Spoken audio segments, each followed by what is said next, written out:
주총 의사록을 공정받을 수가 없어요, 사실. 근데 어디 얘기 들어보니까 현장 공정이 안 돼 어느 회사가 어느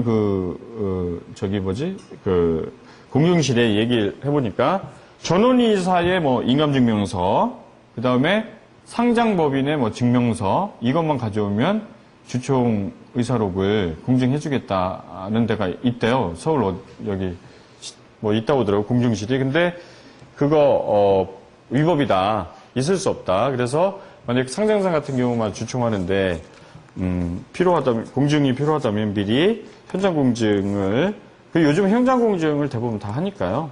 예.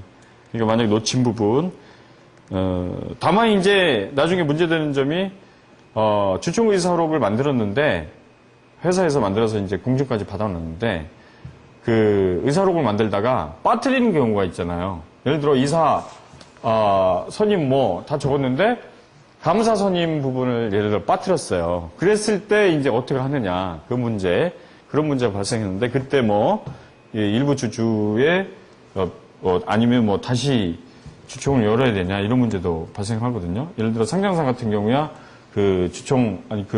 공정실에 얘기하면 추가 회의록이 있으니까 안건 회의록이 있으니까 그거로 보충해서 정정할 수 있다고 생각이 되는데 일반적인 회사 같은 경우 그 경우에 이제 법무사무리에 일방적으로 이름을 해버리니까 그런 경우에 우리가 그 감사에 관한 주총의사를 별도로 만들어가지고 등기한다고 했을 때 사후에 문제되지 않겠냐라는 그런 문제가 발생하는데 예를 들어 뭐 어쨌든 주총에서 그 의안 자체가 통과됐기 때문에 그런 부분에 있어서는 절차상 크게 문제될 거라고는 생각되지는 않습니다. 어쨌든 아무튼 보충적으로 그런 부분 신경을 써야 될 것 같고요. 그 다음에 출석 주주가 이제 출석을 했어요. 출석을 했는데 그 경우에 주주 확인을 어떻게 하느냐. 그래서 주주가 뭐 한두 명이 아니니까. 그래서 이 69페이지 한번 보겠습니다. 그래서 원래 이제 소집 통지할 때 이런 서류를 보내거든요. 참석장이나 위임장을 미리 보냅니다. 그래서 69페이지 보면은 69페이지 보면 본인 참석장이라고 있잖아요. 그래서 요걸 이제 지참해가지고 가면은 요걸 보고, 근데 본래는 그 참석장에 찍힌 도장하고 예를 들어 도장하고 회사에 신고된 인감하고 이걸 대조하게 되는데 누가 뭐 주식 샀다고 해서 주주가 회사에다 신고하라 하면 원래 절차상 그러는데 신고된 인감이 거의 없죠. 그러니까 이런 회사에서 발행한 참석장, 그 다음에 대리인인 경우도 69페이지 보면은 그 참석장하고 같이 돼 있죠. 그래서 그 서류를 가지고 출입구에서 확인받으면 된다는 거고요. 그래서 이제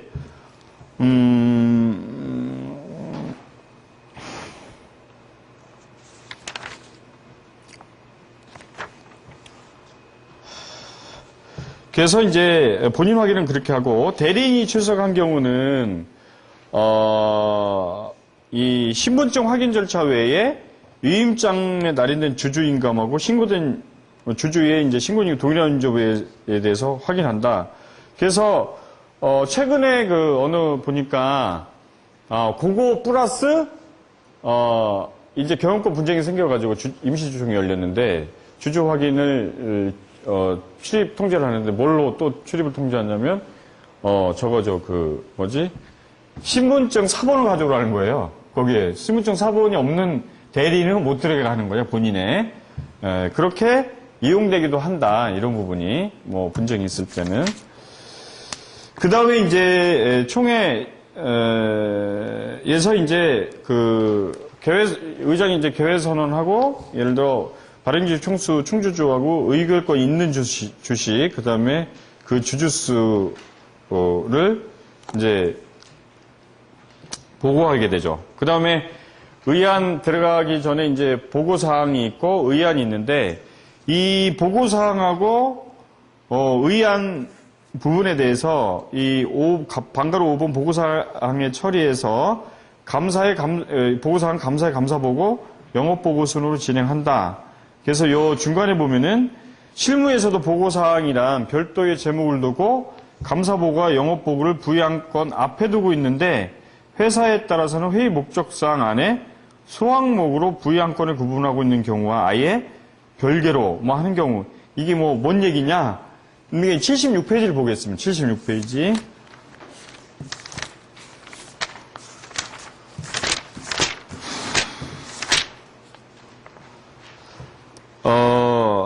어, 76페이지에 예를 들어 이제 회의 목적사항 해가지고 보고사항, 부의안건 이렇게 넣은 경우와 보고사항을 목차로 앞에 빼고 그 회의 목적사항에 부의안건을 이렇게 쭉 나열하는 경우하고 그거 얘기하는 거예요. 근데 되게 복잡하게 말을 하죠. 그래서 보통 이제,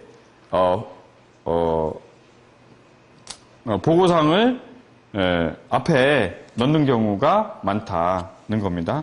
그 다음에 감사보고가 있게 되죠. 그래서 이 감사보고는 78페이지를 한번 보겠습니다. 78페이지. 그래서 78페이지 이제 감사보고는 요약해서 하죠.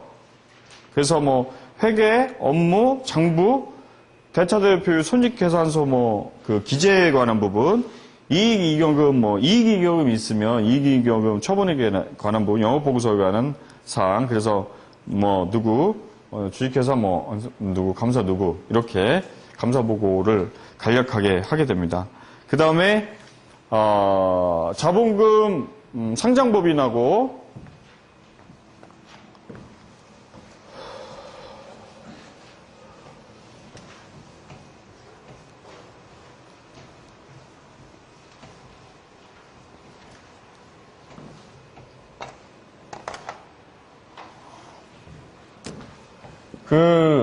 상장법인하고 직전 자산 총액이 70억 이상인데는 외부감사에 관한 법률에 따라서 외부감사를 받게 돼 있어요. 그래서 외부감사 보고가 예를 들어 부정행위가 있거나 이랬을 때 감사보고를 하고 그 다음에 영업보고는 임원이 하게 되죠. 임원이 하게 되고요.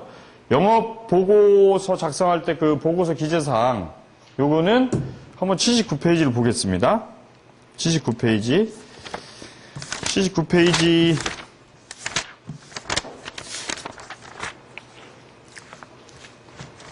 79페이지를 보면은 간단한 이런 작은 회사 같은 경우는 이런 회사의 목적이라든가 개요라든가 연역이라든가 이런 정도로 끝나는데 상장사 같은 경우는 예를 들어 모회사, 자회사 관계, 그 다음에 상위 5명 이상의 대주주가 있는 그 거래 관계라든가 이런 부분을 다 영업보고서에 기재하도록 돼 있고요. 그 영업보고서 부분을 전부 공시하도록 돼 있죠. 그 공시 내용은 다트라고 전자공시 시스템이 있잖아요. 금감원에서 운영하는 거기에 다 공시가 됩니다. 그 다음에 의안 자체에 대한 상정 토론 또는 표결 방법을 한번 보도록 하겠습니다. 그래서 정관상 의장이 될 사람이 아닌 사람이 정당한 사유 없이 주총의 의장이 돼서 관여했다라고 했을 때 부존재냐? 그건 아니고 주총의 결의 취소 사유다라는 거예요. 그래서 이 이유는 부존재냐 무효냐 이거에 있어서 중요한 점은 결의 취소는 제소기간이 2개월 제한이 돼 있고 무효나 부존재는 제소기간 없이 언제나 다툴 수 있기 때문에 만약에 결의 취소라고 했을 때는 취소되지 않는 한 그 효력은 그대로 존재하는 거거든요. 회사 내에. 그렇기 때문에 그 얘기입니다. 그 다음 이제 중요한 판례가 의장이 예를 들어 주총도 잘 소집이 됐고 주주도 다 참석을 잘 한 상태인데 의장이 퇴장해버린 경우 심사를 하다가 이 경우에 그러면 어떠냐? 그런 경우에는 여기 이제 판례가 직책을 포기하고 권한 및 권리 행사를 하지 않았다. 따라서 퇴장 당시에 회의장에 남아있던 이제 주들이 아까 앞서도 언급한 대로 임시의장으로 뽑아가지고 주총을 진행했다면 그 회의는 적법하다 할 것이다. 뭐 이런 판례 내용입니다. 그리고 이제 의사 진행 원칙을 잠깐 보면은 의사 진행에 있어서 발언 허가 이런 결정권은 의장이 있다는 거예요. 그래서 뭐 예를 들어 의장이 주총 의장의 권한이 굉장히 막강한 거죠. 뭐 주주의 발언권 통제하죠. 그다음에 거기 보면은 발언이 뭐 논조에 벗어나거나 아니면 뭐 회사에 뭐 욕만 한다든가 예를 들어 보통 이제 주총장 가면 다 그렇잖아요. 그런 경우 중지시킬 수 있고 또 퇴장 명령까지 할 수 있고요. 그다음에 그 퇴장 명령을 했음에도 그 퇴장을 할 때는 보통 그 회사 내에 인원들이 강제 퇴장까지도 시킬 수 있습니다. 그래서 예를 들어 주주 중에 일부가 예를 들어 회의장에서 고성 욕을 하거나 해서 의사 진행을 방해하고 이랬을 때 형사상 책임이 있다는 거예요. 그 판례가 업무방해죄에 해당된다.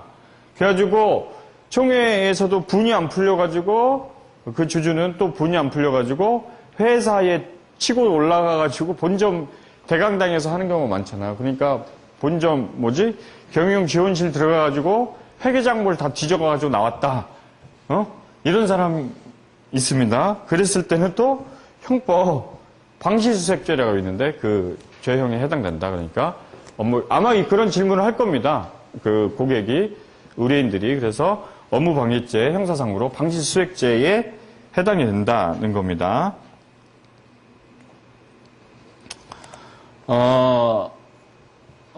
그 다음에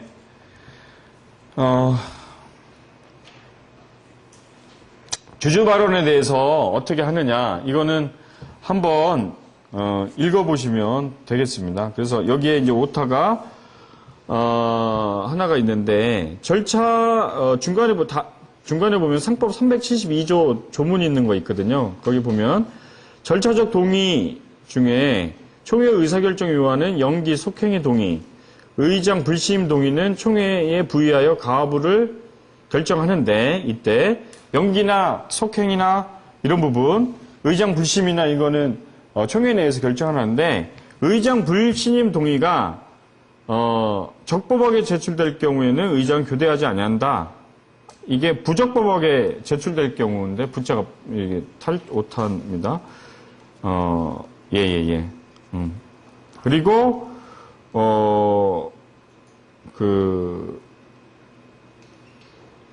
휴회 쉬는 거라든가 이럴 때 이제 의장이 총회 의사를 물어 처리해도 부방 거기 보면은 물어로 돼 있는 물어입니다. 물어 처리해도 죄송합니다. 이거 제가 계속 체크를 했는데 이게 오타가 좀 있습니다. 그리고 이제 나머지 부분은 한번 보시고요. 그 다음에 이제 표결 방법과 결과의 선포 부분 한번 보겠습니다. 그 표결 방법은 정해져 있지는 않거든요. 그래서 여러분 뭐 이 안건에서 동의하십니까? 했는데 뭐 특별히 말이 없다. 라고 하면 전부 전원 찬성으로 하고 가결을 선포합니다. 이렇게 얘기할 수도 있고요. 또 하나는 예를 들어 박수 소리로 한번 들어보겠습니다 해가지고 박수 찬성 한번 쳐보시죠.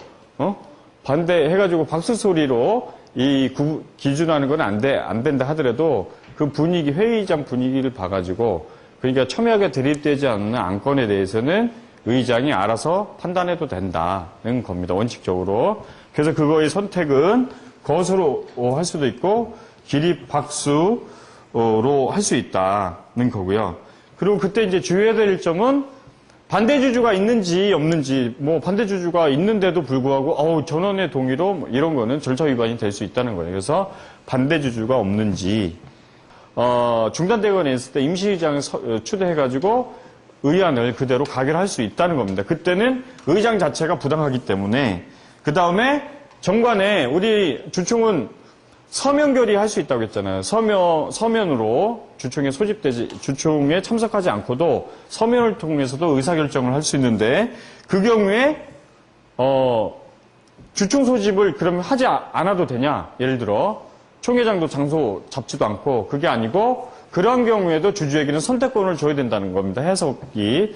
그래가지고, 서면 결의를 채택한 경우에도 주총 소집 생략이라든가 이런 걸 할 수 없다. 그래서, 예를 들어 서면 결의하고 그다음에 주주총회장하고 주주총회장은 다만 서면 결의를 많이 할 것으로 예상될 때는 주주총회장 장소를 작은데 하면 되겠죠. 그런 거 체크해야 되겠습니다. 그리고 아까 언급한 전부 동의가 있는 걸 보고 가결하겠습니다. 이런 경우에는 일반적인 재무제표상이라든가 이런 건 이미 이사회에서 체크가 되고 체크된 것들. 근데 이사 선임이나 이사 해임에 있어서는 이제 첨예하게 대립되죠. 그럴 때는 그렇게 해서는 안 된다. 절대. 그래서 투표용지를 예를 들어 그때는 이제 그런 안건에 대해서는 다시 투표용지를 통해서 예를 들어 앞에 안건을 그대로 통과했다 하더라도 이해관계가 첨예하게 대립되는 부분은 투표용지를 그래서 그 투표용지는 74페이지에 달아놨습니다. 74페이지 한번 눈으로 보고 가시면 정기 중에 부의 안건 투표용지에서 요거는 이제 미리 회사가 주총장이 이제 준비해 놔야 되는 거죠. 그리고 만약에 또 어떤 회사는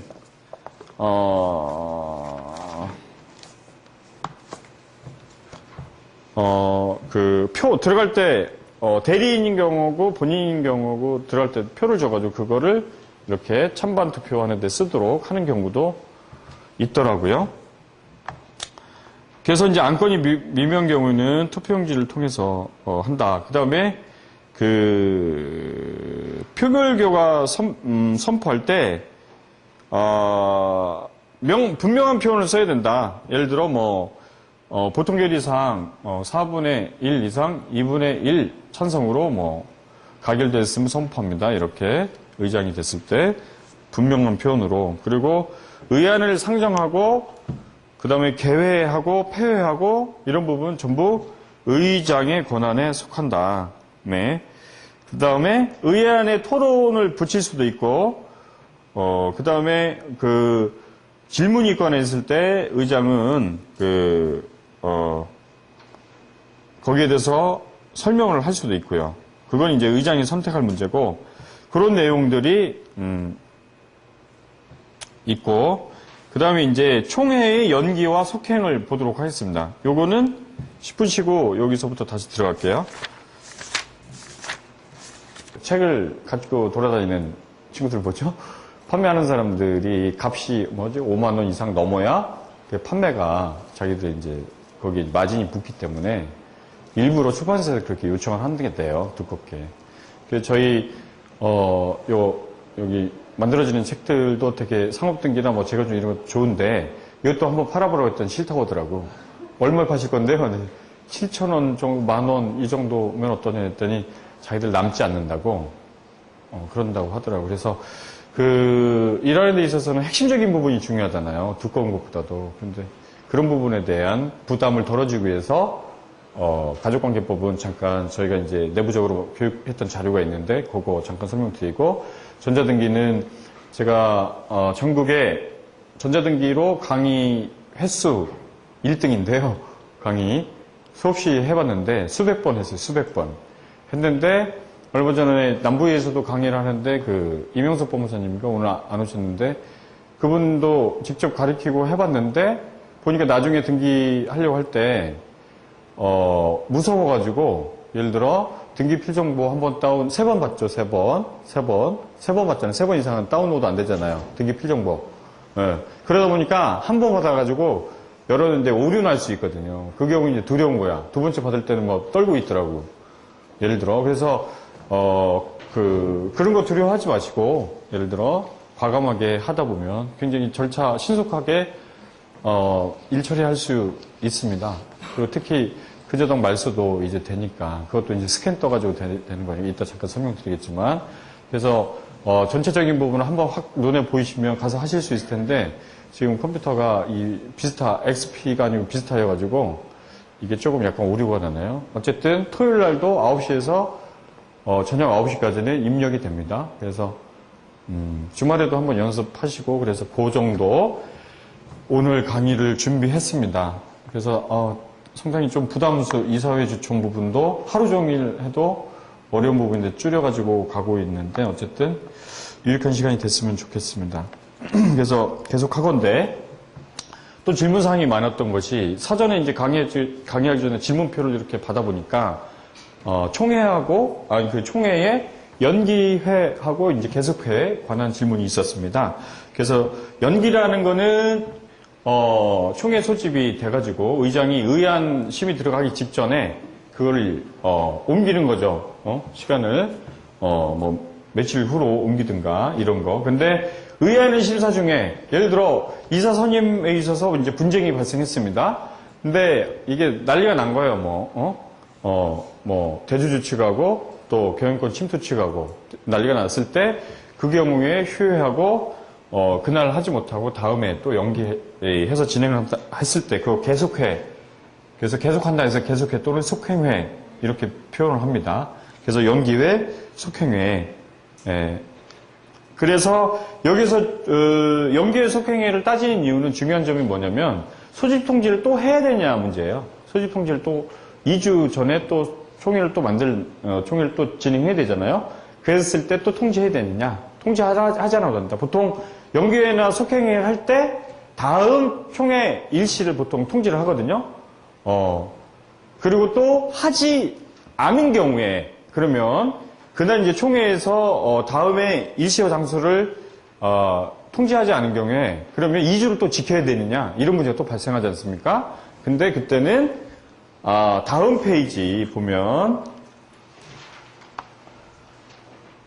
그 판례가 있죠. 계속회는 동일한 안건 토의로 위해서 상당 기간 내에 거듭 속행돼 개최된 것으로서 소집 절차를 밟을 필요가 없다. 그러니까 그 소집 통지를 하는 데 있어서 2주간을 그 밑에 보면 기일과 장소를 정함 없이 연기 속행 결의한 때는 기일과 장소를 통지해야 하겠죠. 근데 그것이 2주간 이어야 되는 건 아니고 출석이 가능할 정도의 이틀이든 3일이든 그 정도의 시간만 줘도 된다. 그런 부분이 이제 중요한 부분입니다. 그 다음에 이제 주주총회 결의에 관련돼 가지고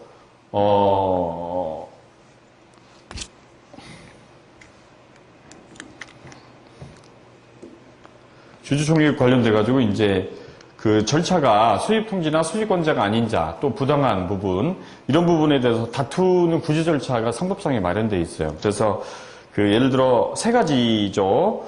예를 들어 결의 취소 부분하고, 그 다음에 무효 확인하고 부존재하고, 취소 부분, 그 다음에 무효 부분, 부존재 부분. 이렇게 이제 주총은 나눠지고, 이사회는 무효죠.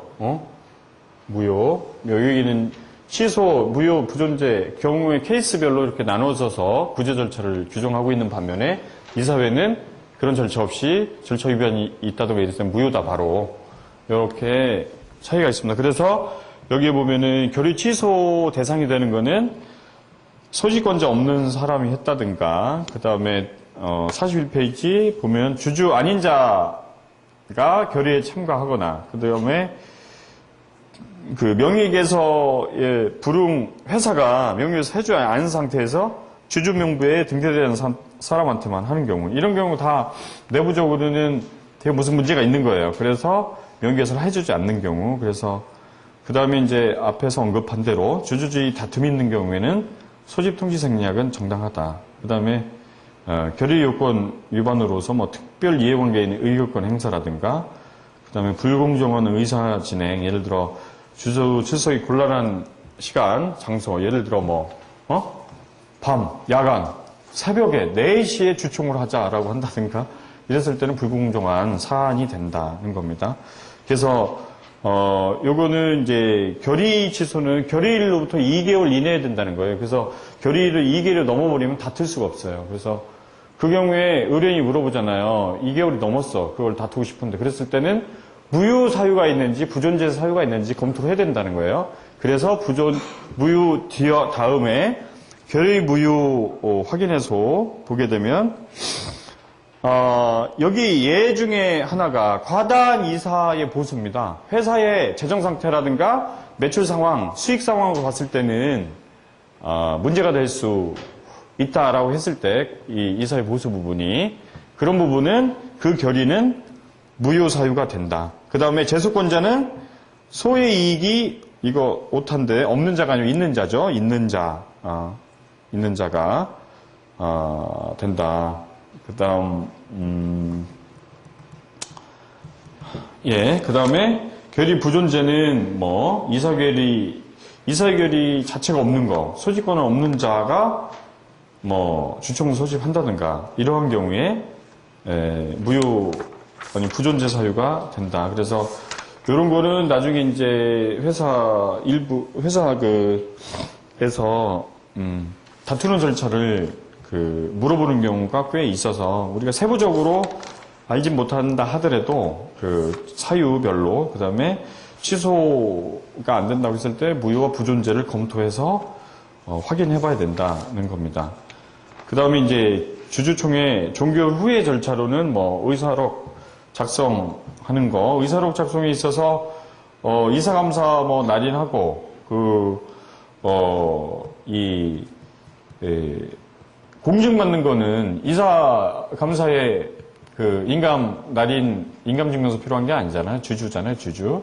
주주고, 참석한 주주의 전원이 아니고, 의결권에 부합하는 정도의, 수면 되니까, 그거는 그리고, 여기서 이제 주총에서는 회사에서 만약에 회사에서 의사록 작성한다고 했을 때 그 주총 행정 공증 시에 뭐 이사 취임에 관한 내용이 기재되어 있도록 해달라라고 하는 게 낫죠. 아니면 그게 없으면 취임 승낙서를 다시 넣어야 되니까 그런 부분 체크하고 그 다음에 주총이 끝난 후에 개별 이사의 보수라든가 이거 특정하기 위해서 다시 이사회를 개최하는 부분, 그 다음에 상장사 같은 경우는 금감원 등에 신고 보고하는 거, 이런 부분, 그 다음에 결산 보고, 대체대표 공고하는 거, 부분이 이어지고, 그 다음에, 변경 등기, 그 다음에 이제 의안에서 다뤄뒀던, 예를 들어 주식 매수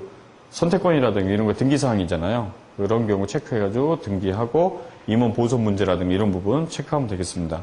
그래서 여기에서 이제, 의결권을 한번 보는데, 의결권 중에 44페이지 맨 밑에 보면은 총회 결과가 가부 동수인 경우에는 그거를 의장이 결정할 수 있도록 한다든가 이런 부분은 안 된다고 그랬죠. 그래서 부결된 것으로 본다. 근데 이제, 여기서 문제 어느 분이 질문하신 것 중에 미성년자가 주주인 경우에 어떡하냐, 뭘 가지고 가냐 하는 거거든요. 그래서 두 가지 문제가 생각이 되는데, 하나는 재산관리권이라든가 이 친권의 공동 행사로 봐가지고 예를 들어 가족관계 등록부죠. 가족관계 등록부서 친자관계가 나오는 경우에 그 가족관계 등록부가 필요할 거고, 그 다음에 뭐 주주에 관련된 일반 또 소규모 회사 같은 경우는 주주 확인서라든가 명의에서 된 부분 그거 지참원 있으면 가지고 있으면 될 텐데, 제가 봤을 때는 이 경우에는 부부가 직접 행사할 때는 진짜